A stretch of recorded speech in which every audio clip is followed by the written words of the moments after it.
My whole goal was to figure it out. Whatever I had to do, whether it was door knocking, whether I had to write out 1,000 handwritten letters, whether I had to hold open houses for other realtors who already had motion going, I was willing to do anything because I always knew, like, I just need momentum. Once I start getting some motion, I'm just gonna keep elevating and elevating. One way that you can kind of refine your door knocking is to pull a list.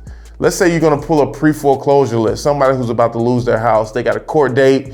What I mean by court date is they got a date. Like the lender is gonna sell their house on the courthouse steps at this particular date. One of the tactics I use is I never mention the pain. Like I know they're in pre-foreclosure because I pulled the list, but I never mention the pain. I let them say it first. People they'll get so depressed, they'll get just so down that they won't even ask for help.